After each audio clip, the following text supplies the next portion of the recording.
What makes you mad more than anything in the world? What gets under your skin and just ticks you off? I know that this is an iconic question once posed by the great Ned Schneebly in School of Rock, but it applies to what I want to talk about today, because for one unhinged psychopath, the answer to this question was so baffling he ends up throwing his life away for something extremely insignificant.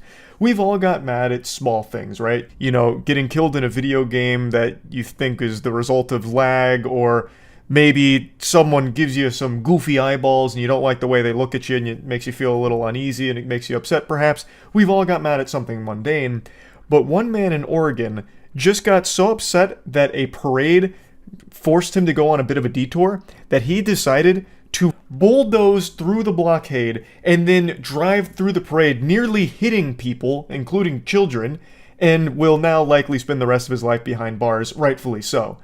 This is an individual with a severe case of stick-it-to-the-man-neosis. He fucking lost his mind and filmed himself doing it the entire time, by the way, all because of a slight detour for a parade.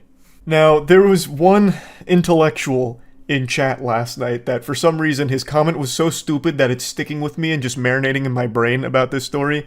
He said, "Why is he getting punished? No one got hurt." Brother, let me sit you down in the stupid chair real quick. You can't bulldoze through a blockade, and keep in mind, I haven't shown you the video yet, but I will in a second. There is a scene, like straight out of an old 90s action film, where he like ramps his car up on two fucking wheels in order to squeeze through the blockade more efficiently and blast through the parade. You can't do that because you're endangering all the lives around you. I can't believe that even needs explaining in any capacity at all. It blows my mind that I even need to tell you why that's bad. Especially when we've already seen a couple times in the past someone using their vehicle as a weapon during parades where they hit and kill people. Even if his goal wasn't the attempted murder of people at the parade, he almost hit people, and this easily could have ended up in a situation where he did hit, harm, or even kill people from this reckless action. So just because he narrowly avoided a fatal catastrophe doesn't mean that he shouldn't be punished. He is not fit to be in society. And not only that, I'm gonna go ahead and give away a big spoiler, he's also a fucking pedophile. He has a rap sheet that extends for like most of his life, and a lot of the crimes involve sex crimes with minors apparently. I'll just go ahead and play you the news segment here that we went over on stream. You see the video of the guy driving through the Portland parade? Oh, that was so fucking weird, yeah. He didn't hit anyone, but it was so weird.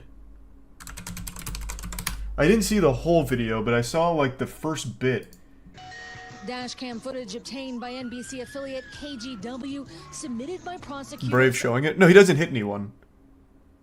I don't exactly, they said road rage, but I don't exactly know what it was in particular, but for some reason he just drives to the parade and then just drives fucking through it. It's crazy. It was unhinged. Frustrated, stuck in traffic due to road closures clearing the way for Portland's Grand Floral Parade. His anger boiling over. They got it all blocked off. The Lloyd Center exit, the Convention Center exit. Wait, so this was all over the road being blocked off for a parade? Holy shit.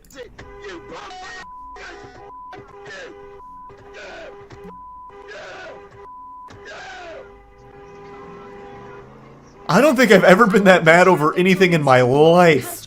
Jesus, he's got that bitch up on two wheels.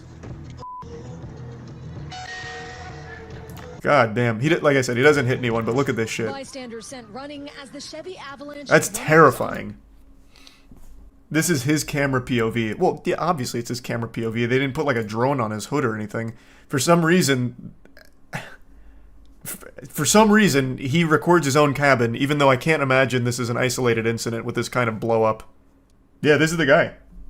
He caught himself in 4K. Charged with 38 counts, including attempted assault and reckless endangerment. He has pleaded not guilty. Residents in not guilty, huh? Are we sure? I've been framed. Court documents show Metcham is from Portland and has been in and out of prison and juvenile detention since he was 15 on sex abuse convictions against minors. Oh. No trial date.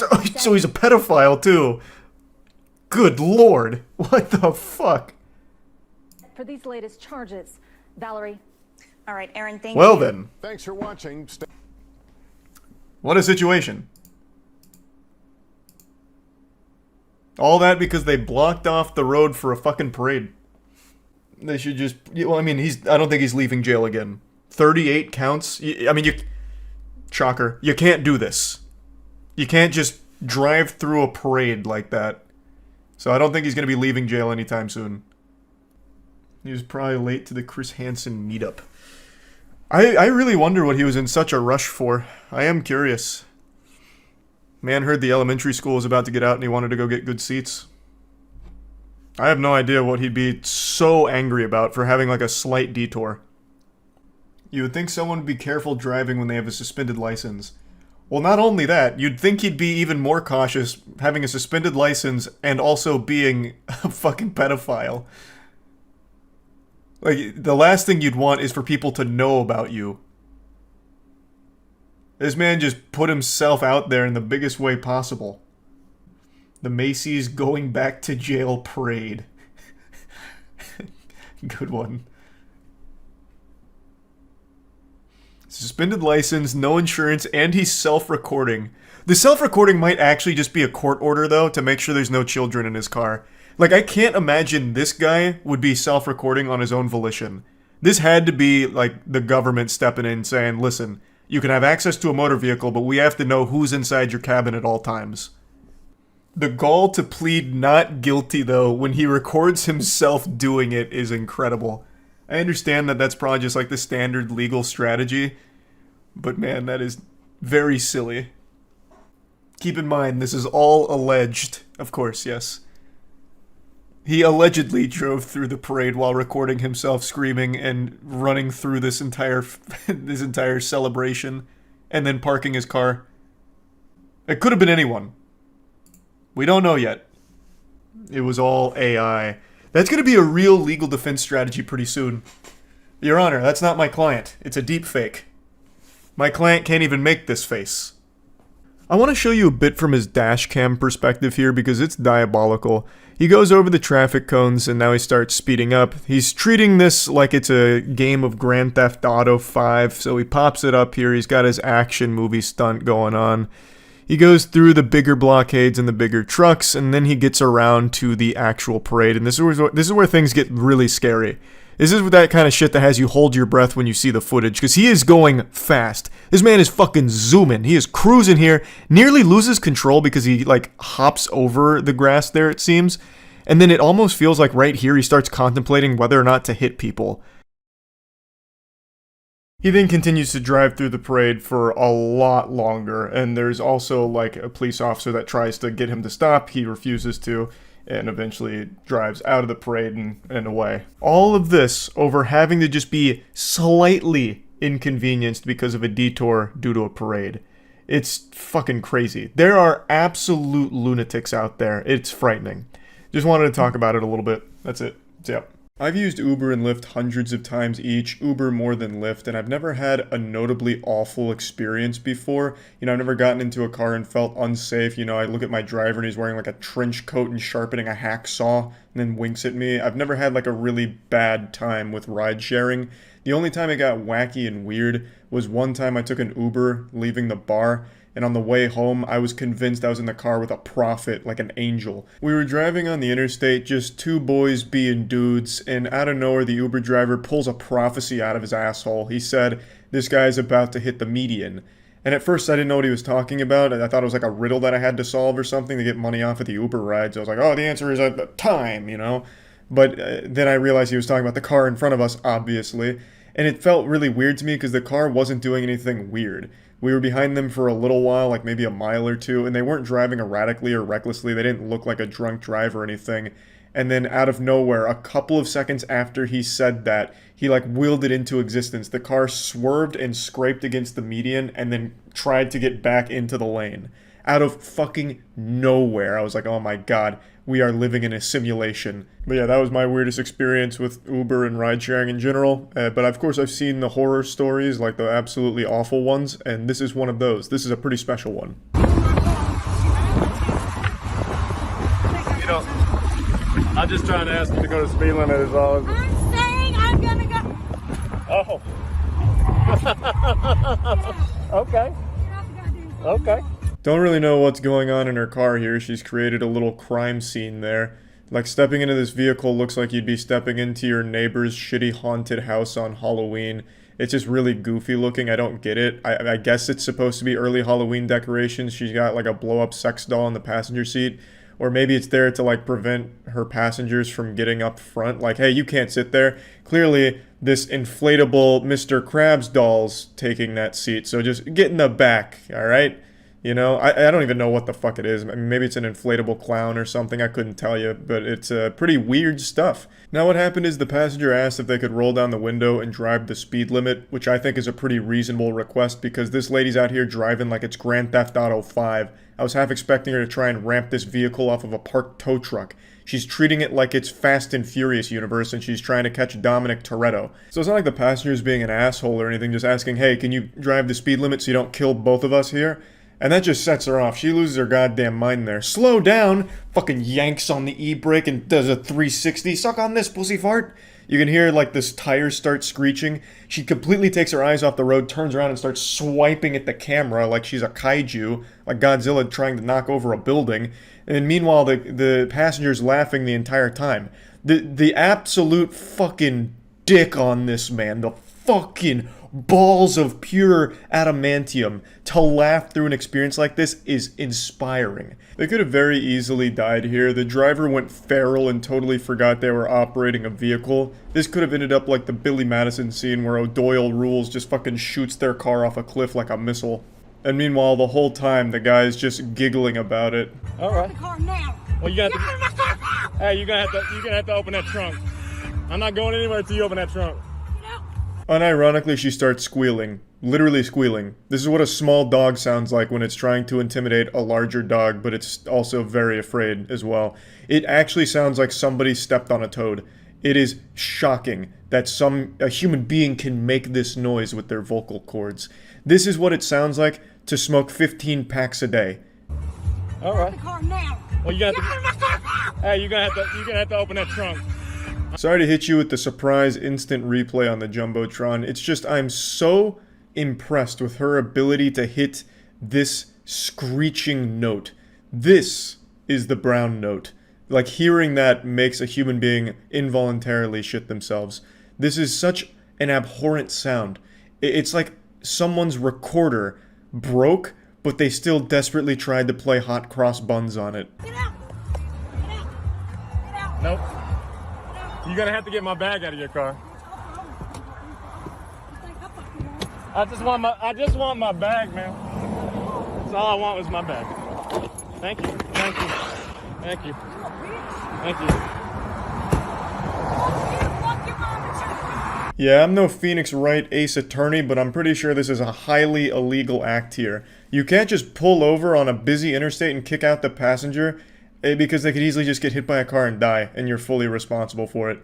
What a remarkably reckless decision from this asshole here. But credit where credit is due, she did slam him with a real humdinger, saying, fuck you and fuck your mom too. So she tossed in a your mom there, so she really got him. I was really hoping she'd double down and go for a D's nuts as well. Just be like, hey, yeah, you can you get off at the D's exit and find another lift.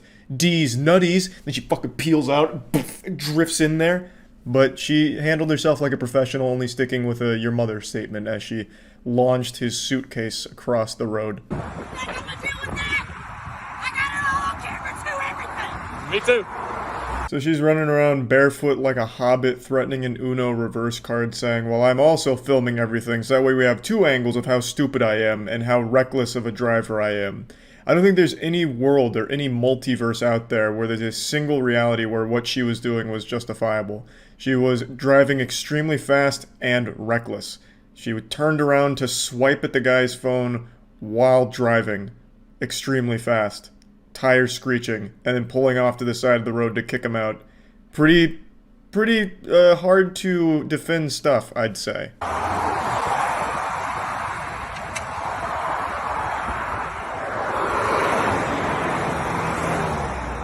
As she blasts off back onto the road, she nearly clipped the van that was next to her because she tried to get back too early, and that would have been an absolute catastrophe. Her road rage almost got even more people hurt.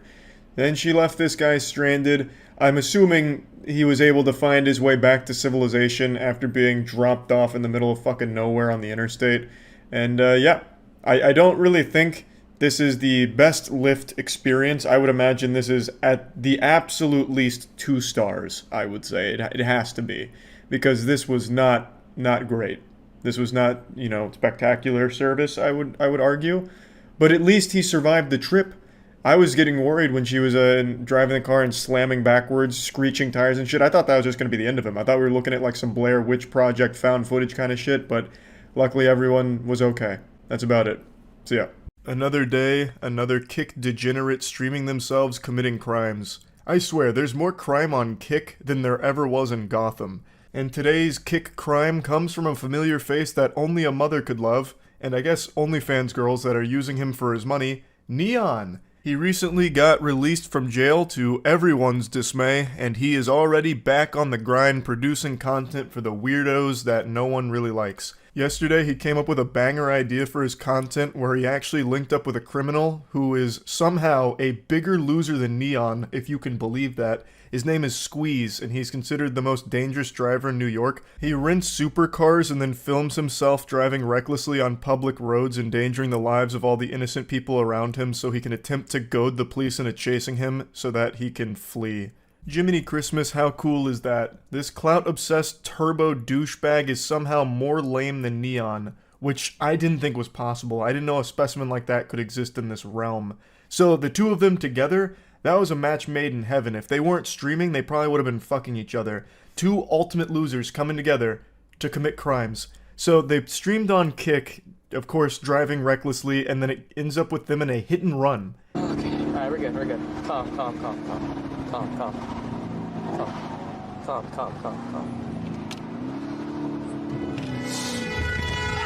Oh my god! Oh my fuck! Oh, What the fuck? oh, shit. What the fuck? Oh, shit. Everything's good. Oh, Shit. Oh, everything is 100% good. drop me off. We're good. Neon begs to be let out of the car, and his wish was granted. They let him out, and then he starts running away, saying that he needs to get inside and off the street. He starts treating it like he's trying to lose stars in Grand Theft Auto here. So he is clearly freaked out by all of this. He also just got out of jail, and now he could be looking at some more problems.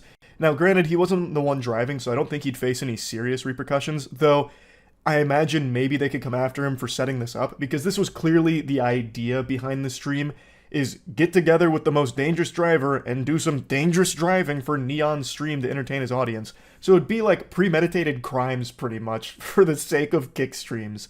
Now, Neon has been banned for this, and I know it's not going to be permanent, because nothing on Kick ever is. They are a platform that is impossible to take seriously, because it is pretty much used by a lot of people as a place to just broadcast actual illegal activity, and Kick still does really nothing about it, except give them a 72-hour ban at most. Which always makes me laugh, because a lot of Kick streamers, as well as Kick themselves, would talk about how Twitch is so inconsistent with their rules, which they are, don't get me wrong. So like a girl spreading her butthole live on camera, or even having full-blown sex on cam on Twitch only resulted in a 3-day ban. Meanwhile, Kick still does the same kind of shit for similar content like that, as well as actual crimes that are being broadcast there. They are still guilty of doing exactly the same shit of terrible enforcement of their rules. And it blows my mind that they don't see that. Like, for some reason, it's different when Kick only gives a 72-hour ban for someone having sex on stream, or not even ban them for having sex on stream most of the time. And also only gives like a 72-hour ban for fucking criminal activity. It's laughable. But anyway, after the hit and run and the adrenaline started to wear off, Neon did a bit of reflecting in a very somber mood about how everything went awry. I was there to do a Q&A, sit in his car. We agreed and handshaked only 10 over the speed limit, and this retard just went crazy, and I can't do shit. I'm sitting in the car. What the fuck am I supposed to do, bro? I can't just jump out when it's going 100 miles per hour, bro. So, it is what it is, bro. It is what it is, bro. Don't tell me to shut up, bro. Don't tell me to shut up, bro. Shut up. I like how even his own chat is bullying him here. Like I've always said, if he wasn't a streamer, he would probably be a professional swirly victim. Like, his face would know the inside of a toilet bowl better than anyone else on the planet. This guy is so unlikable and insufferable. So he's trying to say that this whole thing was just supposed to be a Q&A where he sits in his car and Squeeze only goes 10 over the speed limit. I highly doubt that's what was agreed upon. Squeeze is addicted to attention, so he has done an interview before, and even in that interview, he does something similar to what he did with Neon here. Granted, to a lesser degree with the other interviewer, because obviously the other guy is taken more seriously than someone as pathetic as Neon, but still, there's no way Neon went into this not expecting to get into high-speed, illegal shenanigans. That must have been the entire point of doing this. Why would you just interview him again after he was just interviewed by somebody else? Like, it wouldn't make any sense, and Neon is not an interviewer. He's not an anything. Neon is the human nothing burger. So the only thing that he could have possibly concocted here for his stream is to excite them with Squeeze driving recklessly as Neon screams like a bitch in the passenger seat. That had to be the entire purpose behind it, not some kind of fucking Q&A with Neon at the helm. That sounds like the biggest snooze fest of all time, and he knows that. He knows that he is uninteresting. So he would have absolutely said to Squeeze, let's just go on one of your stupid joyrides for the stream. That's what I think, and this is Neon trying to cover his own ass since he was literally involved in a hit and run. So he was probably afraid of some repercussions from this, especially since it was streamed on his channel, and it seems like he organized this whole event here. I highly doubt it was ever just supposed to be a very calm Q&A with the most dangerous driver in New York. Neon sucks. Like, he would not broadcast him doing some kind of Q&A format. That is so boring. I would rather listen to a 2-hour audiobook lecture on the Krebs cycle than ever listen to Neon interview someone. And I know his fans feel the same way. Like, his viewbots, they don't really care. They're gonna be there regardless because Neon's paying for them. But the ones that actually watch him are like the perpetual jingling keys addicted children. And they are not gonna just watch a dumb Q&A with Neon. So he would have absolutely said, just go crazy and I'll stream it. That's what I think. Squeeze! Squeeze! Please! Please, please, please, bro! Please, bro! Squeeze! I'm enough!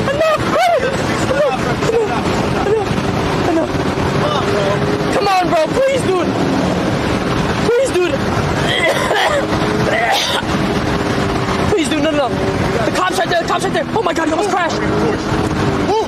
Chill, stop. Stop, you're tripping. Squeeze, that's a cop, squeeze, that's a cop. That's a cop, you're tripping. Even before the hit and run, this just seems unwatchable. Who wants to listen to him peek the mic through squealing the entire time? Plus, I just find this entire activity of driving recklessly on the interstate super fucking cringe. I can always appreciate talented driving, but that's not this. This trend of douchebags just driving extremely fast on the interstate and weaving between cars cutting up is not impressive. Like, I don't think there's anything impressive about that at all. My fucking grandmother used to do that when I was a kid, and I hated it then too. She used to cruise around on the interstate taking me to Perkins in her 1978 Chevrolet ass tutor or whatever, and she'd do this, and there's nothing cool about it. My grandmother used to do this, and it wasn't cool then either, but now all of a sudden there's a lot of people that think it is, I guess, because it's becoming somewhat popular. It shit sucks. All you're doing is putting your life and everyone else's life at risk for nothing, literally nothing. I did do a bit of a deep dive on Squeeze in particular though. He does seem to be a pretty talented driver, especially when it comes to drifting. But all he uses it for is this, illegal criminal shit, and putting people's lives on the line for nothing. Why not actually do something cool with that ability? Why use it for this garbage? It's fucking frustrating, it's infuriating. And the best case scenario is when Squeeze inevitably does crash doing some of this content, he doesn't take anyone else with him. But yeah, anyway, just wanted to talk about this a little bit. Another classic kick crime. That's it. So yeah. I've talked about this on stream, but I don't think I've ever made a full video going over it. I'm very confident that none of you watching this video right now will be able to guess my least favorite genre of content on the internet. This isn't like a pop quiz, this is a step above that. This is an SAT level question here. And I'm reading you like a book, I'm inside your mind. I've infiltrated your noodle like Charles Xavier. I bet all of you went to something simple and obvious, like, oh, his least favorite genre of content has gotta be pranks, or fake videos, cringe trends, scammers, and they're all great guesses. Of course, I do dislike all of that, but it's not my least favorite genre of content on the entirety of the cyberspace. That honor belongs to the douchebags that drive cars extremely fast and dangerously on public roads around other people, endangering their lives. I'm sure you know what I'm talking about. There's a group of losers online who come from very privileged backgrounds. Most of these people are like late teens, early 20s that come from mommy and daddy's money and never stop suckling on their tit to get as much dollars out of their family as they can.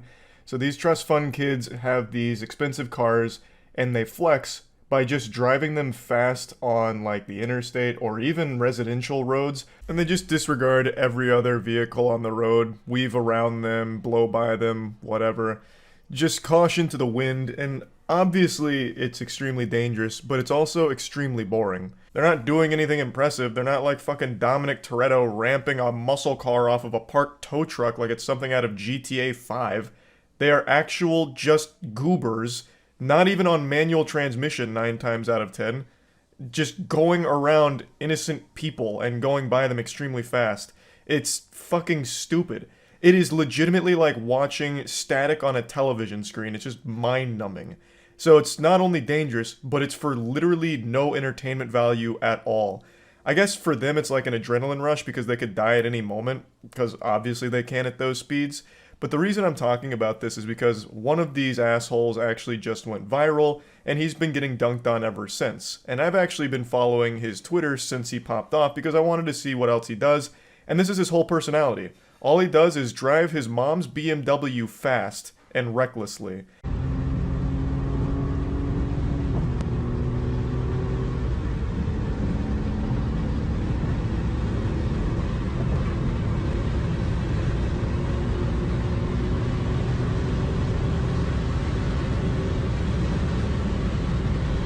Wow, holy shit, that was epic. Did you see how fast he was going?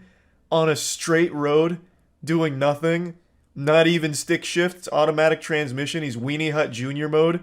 It's like watching the world's most boring cutscene in a video game. That is this dude. That is this whole fucking community. So obviously a million things could have gone wrong here. Someone could have been trying to cross the street. Someone could have been making a lane change, and he wouldn't have had time to stop at the speed he was going because it was over 100, and there would have been no survivors.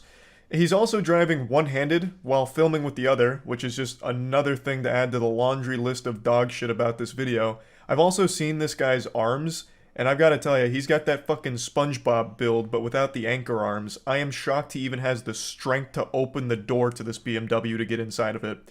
So I hate this shit. I hate this more than Garfield hates Mondays. This is my least favorite genre of content by far. He is not the only one doing it, obviously, but right now he is the proudest douchebag about it, and this went the most viral, so it's got people talking about it. He's also just this insufferable asshole in the comments who keeps flexing his parents' wealth on people, saying that anyone that dislikes this is just poor, and he openly recognizes that this is going to get him killed. This fucking guy is glued to his Twitter replies like a teenage girl on Instagram. He is replying to everyone, so I've actually got a pretty good handle on this dude's entire personality. He loves like Rainbow Six Siege and shit, and loves endangering the lives of innocent people around him. He has no remorse. He openly talks about how it doesn't bother him, and that when he does crash, it's probably going to lead to him dying. Though he did mention in one other case that if he does crash and survives, he'll probably just run away. What a stand-up guy. What an absolute gold star citizen right there. What a fucking hero. Now with this kind of content, it's just a ticking time bomb. It's really just a matter of when, not if, he crashes. So the best case scenario here, like the best outcome you can hope for, is that when he inevitably does crash, he doesn't take any lives with him.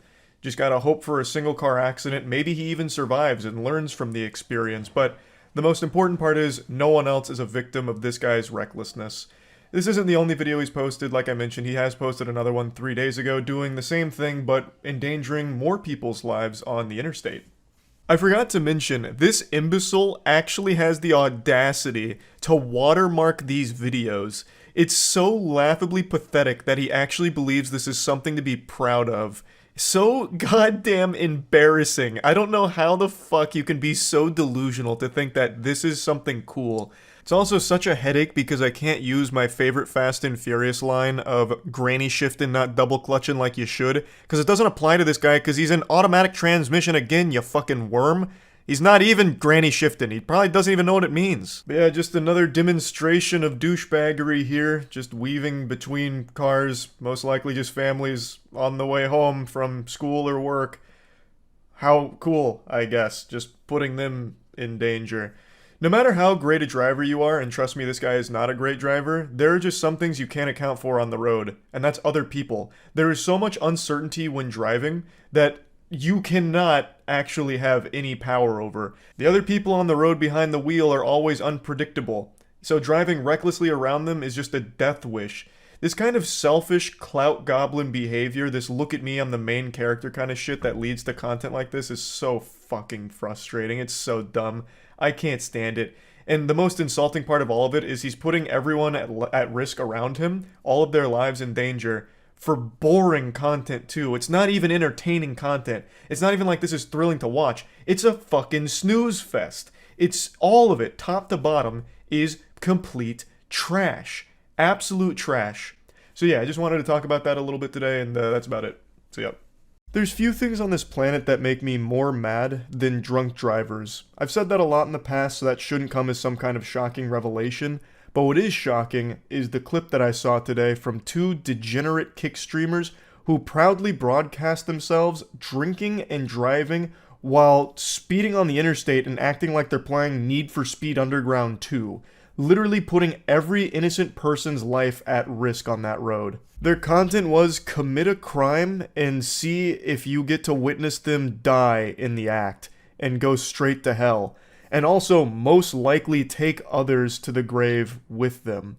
It is so fucking incomprehensibly evil.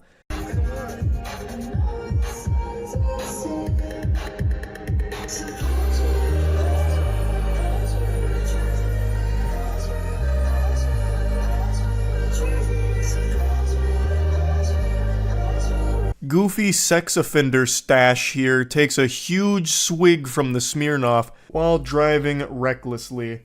So, Inbred Speed Racer is broadcasting all this on Kick, which is very successful for this type of content because the audience loves to see people gamble with their lives. I have no doubt his viewers were on the edge of their seat, biting at their nails, wondering, are they about to witness two stupid assholes get themselves killed? And you can see in the chat that they are celebrating. They are pumping their fists. This is the best content ever, because they might get to watch these dumb fucking douchebags die.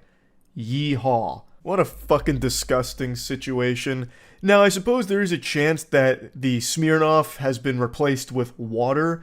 Doesn't change the reckless driving. That's not smoke and mirrors or CGI or anything. They're not exactly on the set where The Mandalorian was filmed or anything. So that's still 100% authentic, but I guess it is possible that they're not drinking and driving. But I find that very unlikely. But let's just go ahead and suspend disbelief. Let's assume they're faking drunk driving. They're so pathetic. What an absolute vermin. So desperate for clout from Kick, of all places. That's like being the class president of the loony bin, that you'll pretend to be committing a crime for their entertainment. They are there to just watch you ruin your life, and you're proudly dancing for them, you absolute clowns. But the worst part about this is they're not just ruining their lives, they could have potentially ended the lives of completely innocent people around them. That is just evil, no matter how you spin this. 100% I think this is real. I don't think they replaced the Smirnoff with water. I am confident that these degenerates were actually drinking and driving while doing this.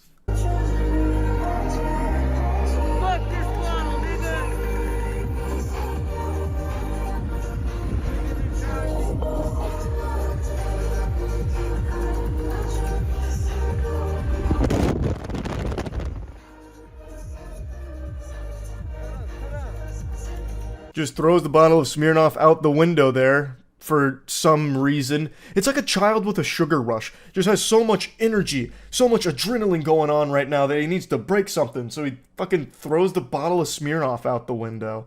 What losers? What absolute losers? They really think that this is hard. They think that this is cool somehow.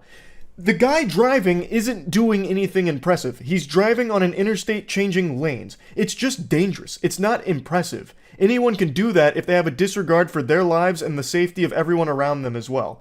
It's not like a very incredible maneuver that we're witnessing, a fucking master of his craft. You know, this isn't something you'd see in Fast and Furious and just be like, wide-eyed and blown away by the talent, and then his stupid fucking friend here feeding him alcohol while he himself is also drinking, and then throwing it out the window like it's a grenade. Like, this is the lamest shit ever, and they really are so proud of it.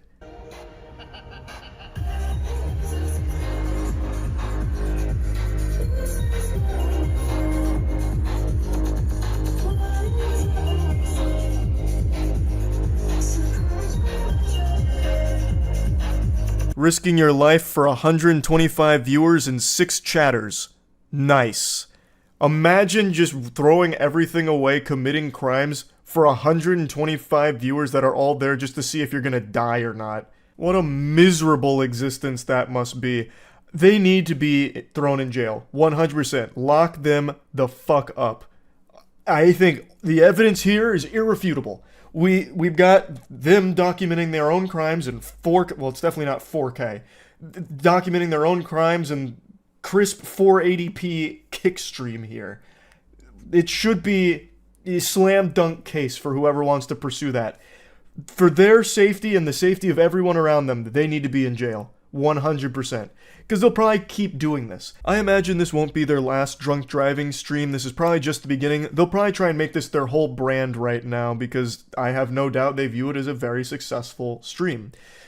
I think the only thing we can pray for here is that when they inevitably do crash, they don't hurt anyone else around them. Or hopefully they get arrested before that happens. Who knows? But anyway, wanted to talk about this a little bit because it had me fuming. It had my blood boiling. I have absolutely no tolerance for drunk drivers whatsoever. There's no excuse for it, and the fact that you're so proud of it to be streaming the entire thing is crazy to me and just foul. It's fucked up. That's about it. See ya. The other day on stream, I read about a story that's been weighing on my mind ever since. I can't stop thinking about it just because of how ridiculous it is, so I want to share it with all of you.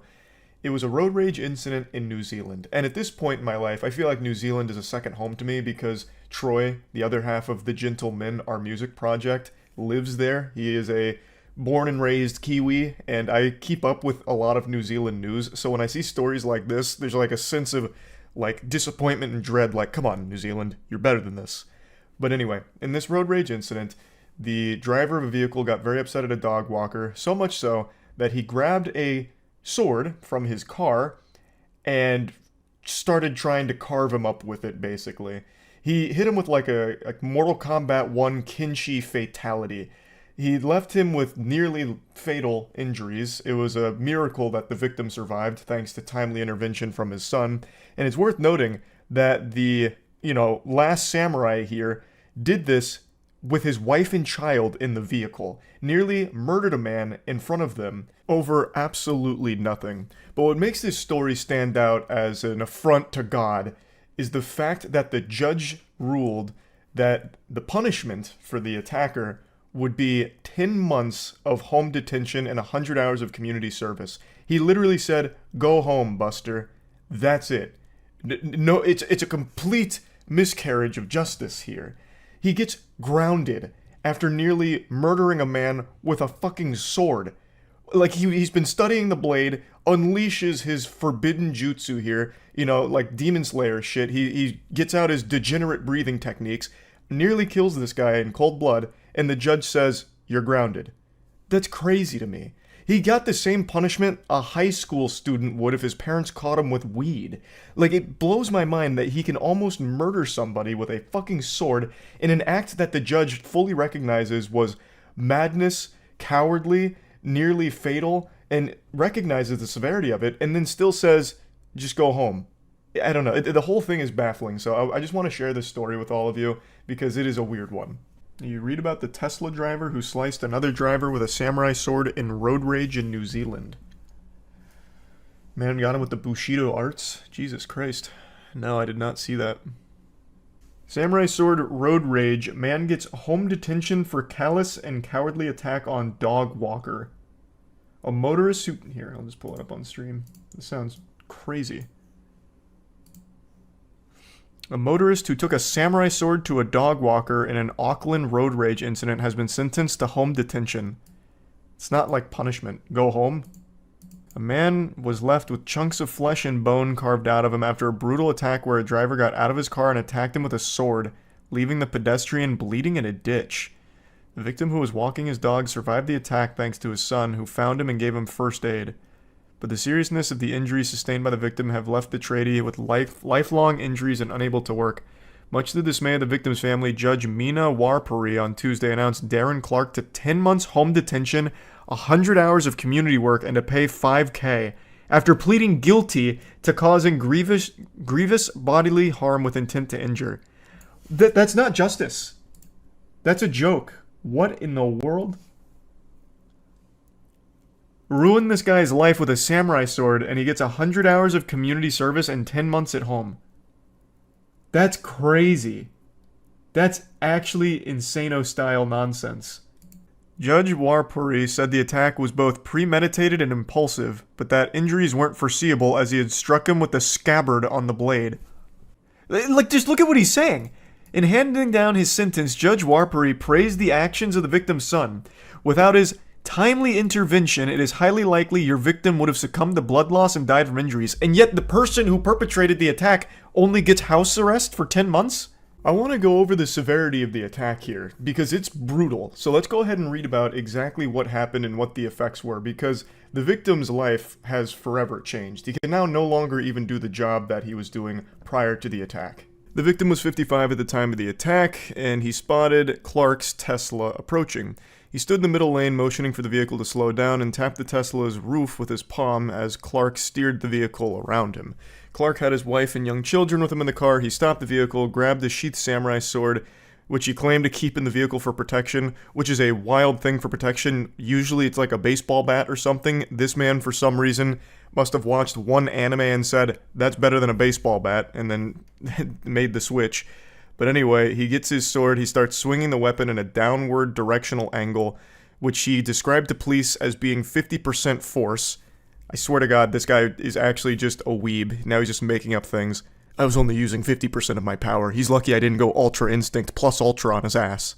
But it was enough to shatter the sheath on impact and inflict major damage as it sliced through the victim's upper body. He suffered a deep laceration to his neck, down to the bone, without hitting the spinal cord. The complainant's jaw was broken and his facial muscles and nerves were severed. The sword also cleaved a large chunk of flesh and bone from his left shoulder, which required emergency surgery and skin grafts, and also severed tendons in his left hand. The victim then fell into the ditch on the side of the road and Clark drove away. He tried to call for help but was unable to unlock his phone because of all the blood. He was found minutes later by his son, who was driving home. And then it talks about the lasting effects. He still suffers facial drooping, speech impediment, ringing in his ears, and can't fully lift his arm because of the severed tendons, which means he can no longer work the profession he dedicated his adult life to. And that profession was an electrician, from what I've read. So his life has forever changed as a result of this. And the attacker, his life was basically a vacation. He just stays at home for 10 months. Like, that's something people do on purpose. Like, for fun. Like, that's just, I don't know, that blows my mind. So apparently the reason they were so light on the sentencing here is because the attacker argued he didn't know that the scabbard broke, and when his wife told him that she had seen a bunch of blood, he panicked, dropped his family off, who was crying and screaming because the young children in his car just witnessed their father go fucking psycho mode. So he claims he dropped them off after realizing the scabbard had broken. He went back to look for the victim, but paramedics and everyone had already shown up, and then he turned himself in. So they're saying that he's expressing deep remorse for what he's done here, and that's why it's so light on sentencing, but I don't think that changes anything. If this guy is fully capable of doing something like this, he's not safe to be around. He's not safe to be in the public like this. For something so small, like having the roof of your Tesla tapped to nearly kill a man over it is ridiculous. Like, I understand the sword was sheathed at the time, but it doesn't take a lot to break that, clearly. And even still, even if it's sheathed, hitting someone with a blunt object, like a sword sheath, is also enough to kill someone as well. But man, they really put a lot of stock into apologies in New Zealand court, it seems, because that was cited here that he wrote like a letter of apology, and man, that must have been the most beautifully written letter of all time, up there with some of Shakespeare's best work, in order to get out of a serious sentence for nearly murdering someone. But yeah, I've been thinking about this story a lot just because I still can't fully process why the sentencing would be so light on something so severe and so mad and brutal. But yeah, I just wanted to share this story with all of you because I've thought about it a lot recently, and that's really about it. So yeah. Did you see about the police officer that drove into a restaurant and arrested the owner? He crashed his car through the restaurant. 2 videos, lots of questions after police SUV crashes into St. Louis bar. Owner arrested. Man, what? You're under arrest for putting this restaurant in the front of my SUV cruiser. You're in violation. Sounds like a Looney Tunes trap, like Wile E. Coyote and the Roadrunner, where they paint like a tunnel on a wall and then just crash into it. 2 videos shared on Tuesday by an attorney for a South St. Louis bar owner show a police SUV crashing into the bar, and part of the aftermath that led to the bar owner being arrested on charges of assault and resisting arrest. Oh, so the charges were separate from the crash. So this guy was just scooting in sideways like an action movie scene. The videos clear up some questions about what happened early Monday outside of the bar. Bar PM, popular gay bar in the city's Carondale neighborhood. I'm sure I butchered that name. But they produced several more. The bar's co-owner, Chad Morris, was charged with 3rd-degree assault and misdemeanor resisting arrest after the crash. Police claimed he pushed an officer and ran from them. Let's see what the footage... Oh my god. It is impossible to use the internet without an ad block these days, but I can't go on these websites with one on anymore.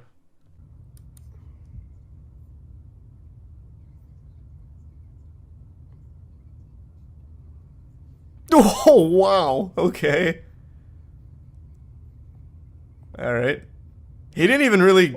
Man. I can't even rewind the video because I'm getting another ad. He didn't even get far into the restaurant. This is like an advertisement for whoever makes that door threshold, like the door frame. Fucking blocked a full-speed police SUV. He bounced off of it. What is that made out of? Titanium? Adamantium? Like, look at this. It actually bounces the SUV back instead of crashing through the glass. That's impressive engineering. What a good build. So did the officer explain why he tried to crash through the front of the restaurant? Because at first I thought it'd be an accident, but this is clearly deliberate. He made no attempt to slow down or anything, really, it doesn't seem like. He just zooms through like it's GTA Online. It's insane the car is flying, Cazelli said on Tuesday. If I did this, I would be cited.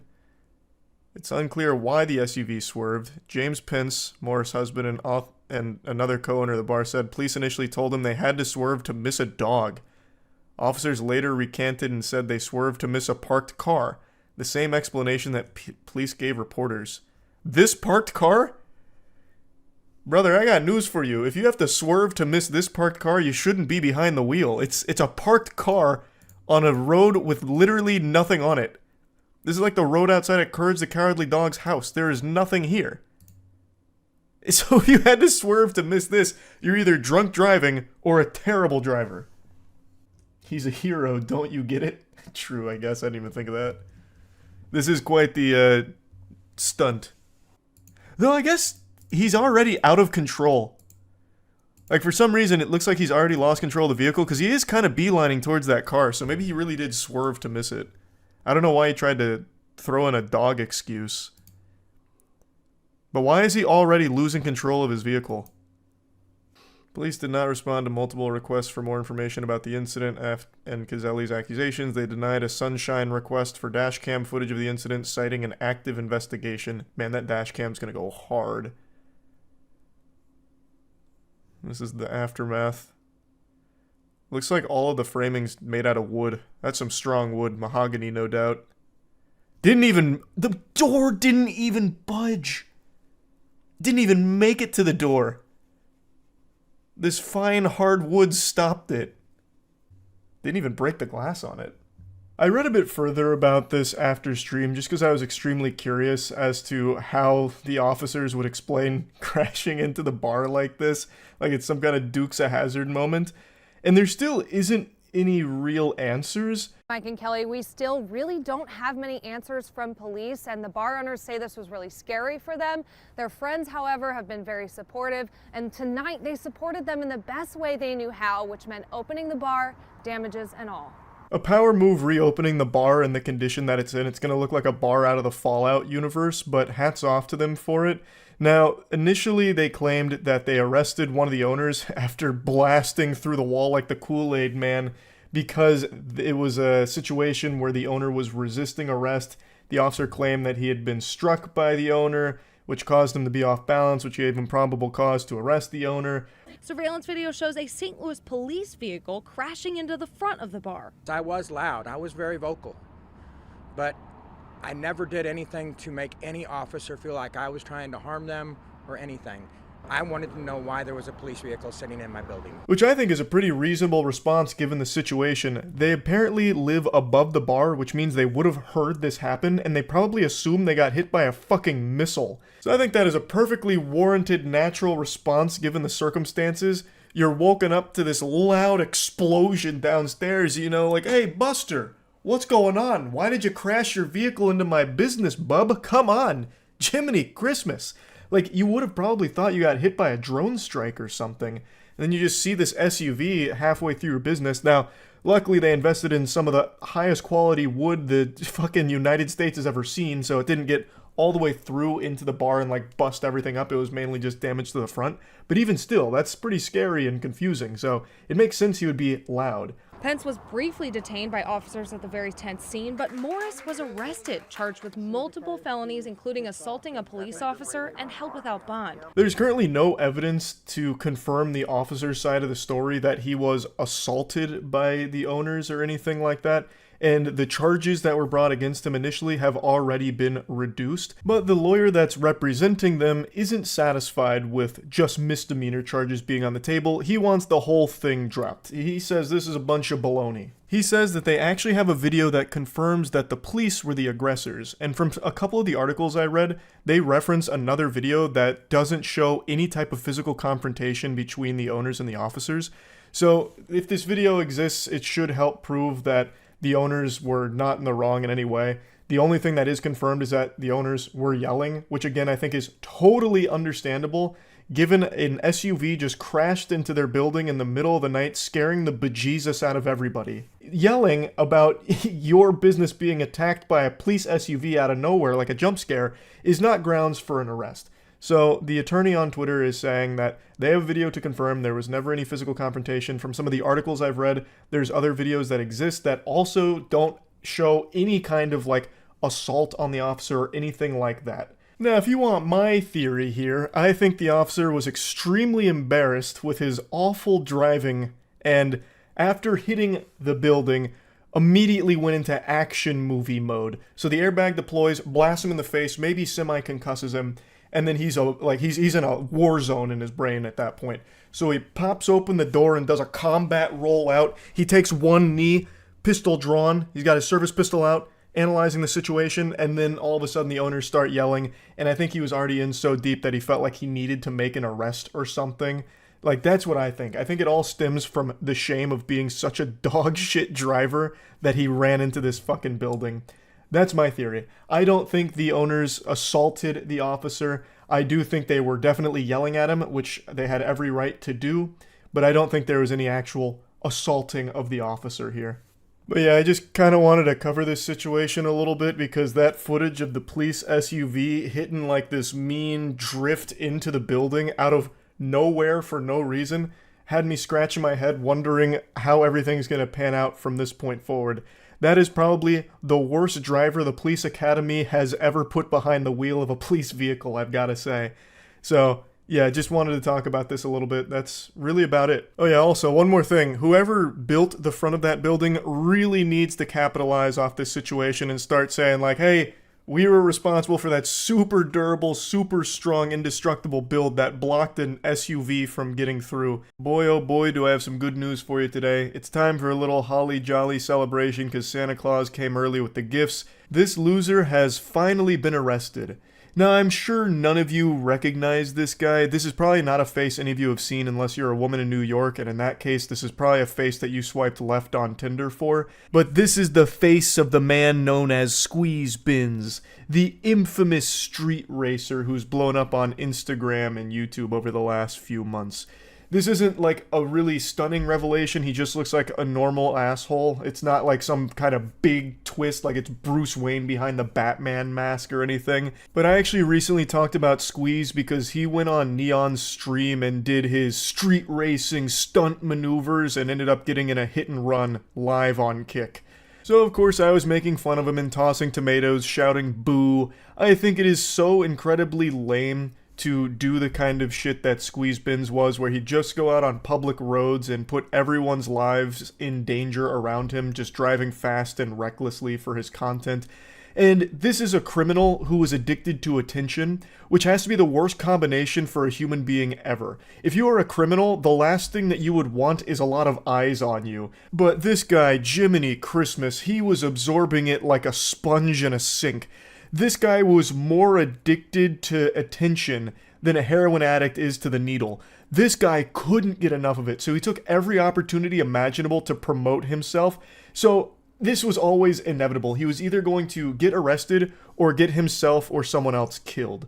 Luckily, he was arrested before the second thing happened. Now, before really diving into the weeds of the arrest here and everything around it, I want to show you a little bit more of the lore to Squeeze, so you can get a big taste of the cringe that is Squeezebins.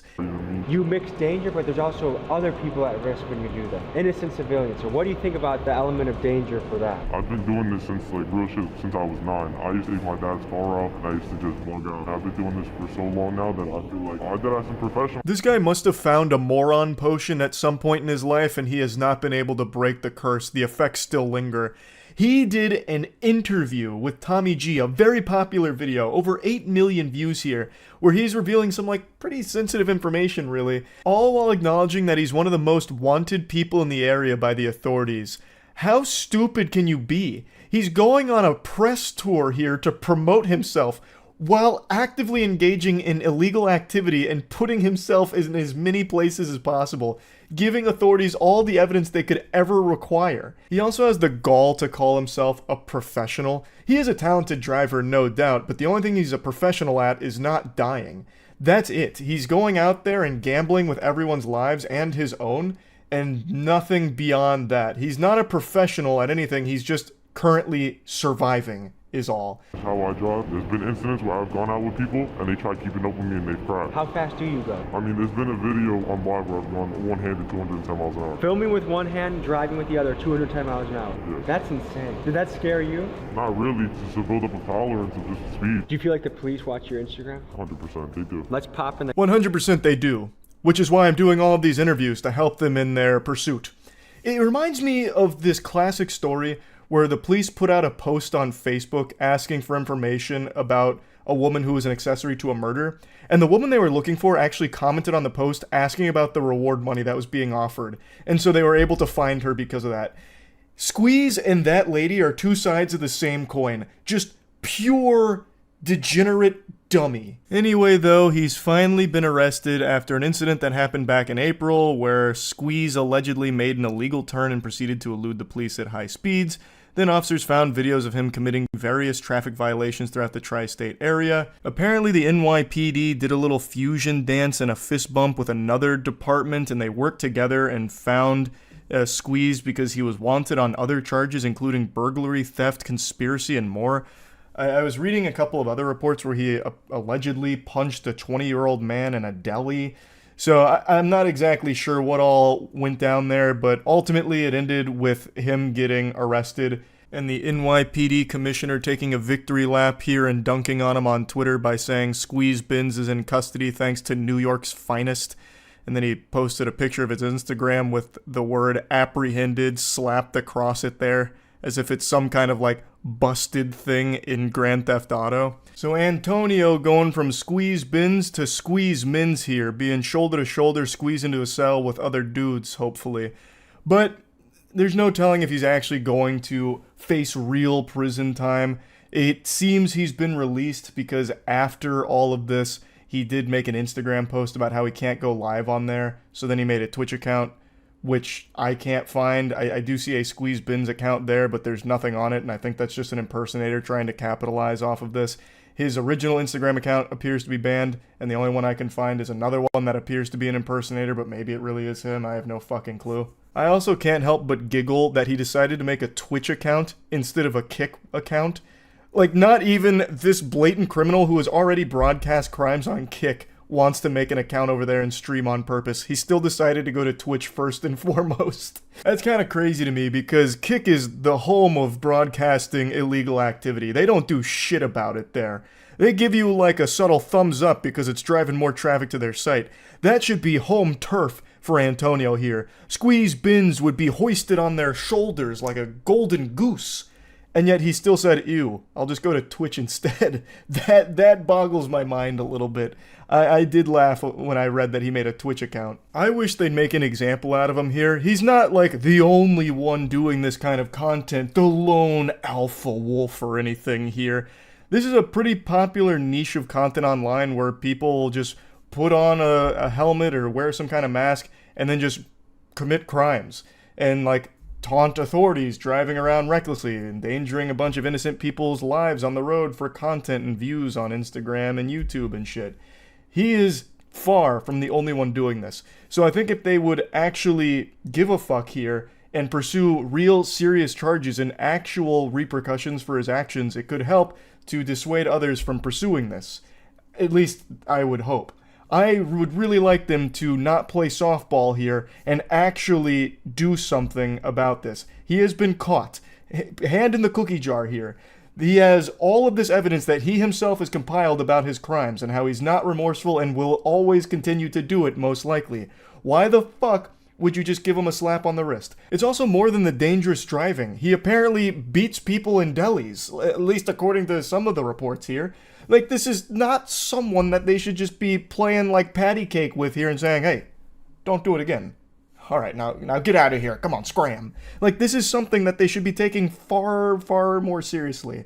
I really hope that his release is a temporary thing as they build up a meteor case against him, so that way he'll actually get thrown in the slammer. There's just no excuse for it at all. Just going onto public roads and compromising everyone's safety for your content, I just think it truly super sucks. And I think the fans of this kind of content are extraordinarily annoying. So there are still like Squeeze Bins enthusiasts that are losing sleep over this, thinking that he's done nothing wrong. Nobody got hurt, even though in his interview with Tommy G, he says that people have tried to emulate him and they have crashed. So people have literally gotten hurt. He also did get involved in a hit and run on stream, but whatever, I suppose. Just go ahead and ignore reality here and continue to live in fucking delusional Narnia land. But, you know, hey, they're Squeeze Bins guys. Of course they wear diapers and eat glue. Is what it is, I guess, but I'm just super happy that he's finally been arrested, and I can only hope that they do throw the book at him. So yeah, anyway, that's really about it. See ya.